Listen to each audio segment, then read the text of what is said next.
useful and beneficial for building the body of Christ. So, since ito ang kalooban ng Panginoon para sa bawat miyembro ng katawan ni Jesus, question ko po sa inyo, pakita mo nga, did you encourage somebody this week? Tingin na tayo? Tingin mo sa katabi mo? Tanongin mo sa kanya, nag-encourage ka ba? Tingin mo, tanongin mo, nag-encourage ka ba? Nag-encourage ka ba? O baka naman tayo ang nang-discourage? Hindi po tama yan, ha? Tandaan niyo po, encouragement is not just yung trabaho ng leader o trabaho ng pastor. Bawat miyembro must be part of this encouragement. Sometimes nga, pati yung pastor, kailangan i-encourage. So, pag udyuhin kayo ng Holy Spirit, you just do it. Check on people. Ask them. Because sometimes, yun yung paraan na maalala ng mga tao, ay, buhay na ang Diyos. Ay, may nagmamahal sa akin. Amen po ba? Amen. Now today po, I'm going to, parang yung sharing ko po today is a continuation of what we learned last time, no? So kita po natin, napaka-importante po ng trabaho na ito, pero may challenges. Lahat naman ng bagay na mahirap, palagi naman may challenges, right? So for example, one challenge that we have dito po sa pag-build ng katawan ng Panginoon is na medyo mababaw yung ating pananaw about encouragement. When we think about encouragement, ang isip lang natin, encouragement means magpasaya tayo ng tao. May nakita ba kayong medyo discouraged? Yes. May napansin ba kayong, may kakilala ba kayong medyo discouraged? Yes. Yes.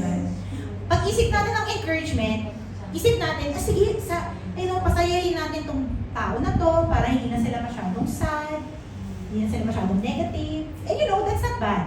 Pero today po, I want to teach you what encouragement actually means. So, papunta po natin ng Bible.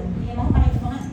Yung word po na encourage is this word, para kaleo. Sabihin natin, para kaleo. Para kaleo. Kasama yung le. Yan. Yung word po na ito, para kaleo, is Greek.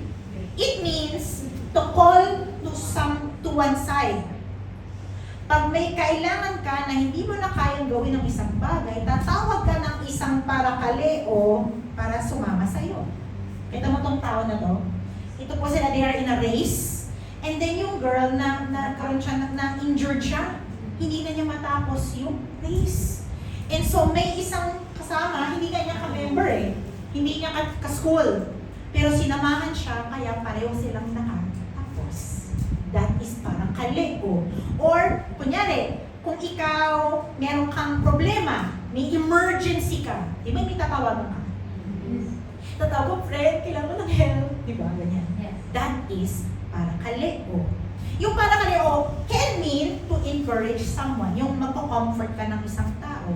Or na itataas mo yung someone na medyo, susub siya ngayon, low siya ngayon. It can also mean exhort.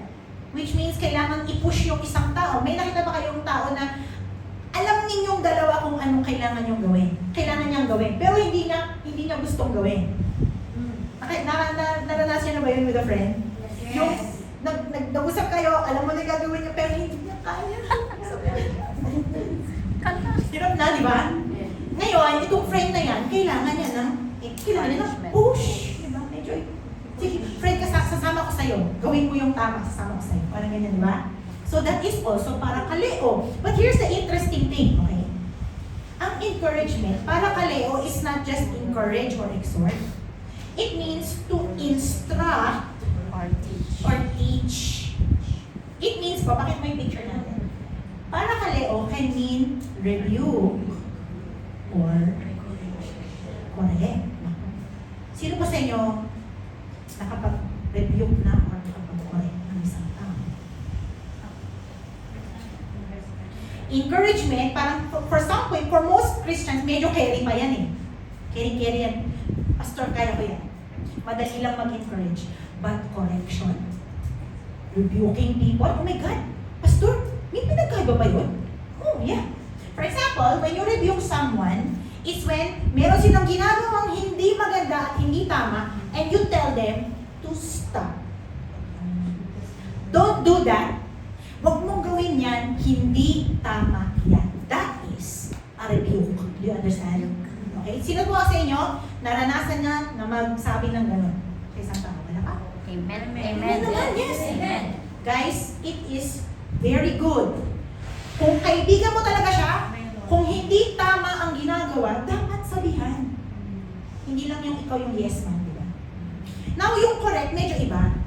Very similar. Pero this time is, kunyari may ginawa yung friend mo, pero meron kang isusuggest na ibang paraan na mas maganda. So for example, yung friend natin, the last time na nangailangan ng pera, ang unang sagot is, pagdang naman friend. Naku. Pero the next time, may problema na naman, okay, di po ako nagpo-point to anyone. Pero here's the thing, yes, utang can help. The temporary. Pero pag yan naging habit ninyo, sinong malulunod? Kayo rin. So, the next time na yung friend mo as hindi pa nagbayad, you can correct them and tell them, friend, ito mas maganda. Hindi siya kaagad na masusolusyon, yung hindi siya automatic na solution, pero mas maganda siyang solusyon kaysa sa utang ka ng utang. Kita niyo yun? So that is a correction. Kasi nakita niyo yung picture, di ba? Yung isa stop. Yung isa, wag na tayo pumunta doon na lang tayo. Gets niyo ba? And apparently, according to the Bible, this is also encouragement. At kailangan itong gawin ng bawat miyembro ng katawan ni Jesus para tayo ay lumago. Kung walang tao na willing magsabi, walang matututo. Yeah. So, ito po ay malaking challenge because again, for some people, encouragement, positive vibes lang. Encouragement means, sabihin mo yung gusto kong marinig.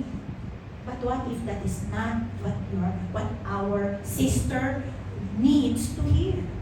Diba? Second challenge. Sa totoo lang, negative po yung view natin about correction. Sa mga Pilipino, lalong na, ayaw natin ng nakokorek.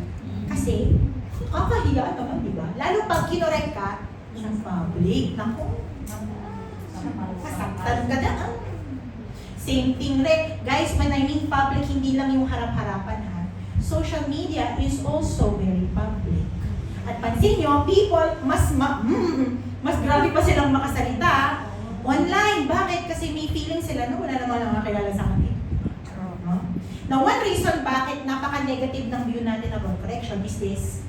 Kasi isip natin, pinalaki po tayo sa isang society ngayon na lahat ng tao dapat positive lang.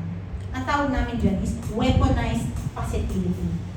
For some of you that know, ako po ay isang teacher sa Hong Kong. 20 years na po akong teacher. 20. Ganito lang yung mukha ko, pero yes. 20 na years na po ako na teacher dito sa Hong Kong. And I want to tell you na hindi lang to problema sa Pilipinas, hanggang dito sa Hong Kong, problema rin. Na ang mga kabataan, hindi na sila maturuan. Pagturuan mo pa sila, sabihin mo kung ano ang tama, parang ikaw po yung bad guy. Eh, di ba dapat yun nga ang trabaho ko? Po, dito pa sa Hong Kong ngayon, kung may bata na disruptive, yung nagwawala siya sa klase, hindi po namin siya pwedeng ilabas. Kung nananakit siya ng kapwa niyang kaklase, wala kaming karapatan na tanggalin yung bata physically from the classroom. So anong pwede kong gawin? Ilalagay ko yung sarili ko sa gitna. Hindi namin siya pwedeng tanggalin. If may sa atin sa Pilipinas, naalala ko pa, nakapag-aral rin naman ako sa Pilipinas hanggang second year high school. If sa atin, hindi maganda yung ugali ng isang estudyante, di ba? Yung conduct niya mababa, di ba? Di ba? Pero alam niyo po ba dito sa Hong Kong, mahirap po na magbigay ng mababang grade sa conduct. Kasi tatawagan ka, ano ba yan negotiation ba to? Kakausapin kami ng parents, sabihin nila, you're trying to destroy my kid's future. Tignan na ako yung anak mo. ginagawa sa school. Naku, hindi po kami allowed to give lower than B-.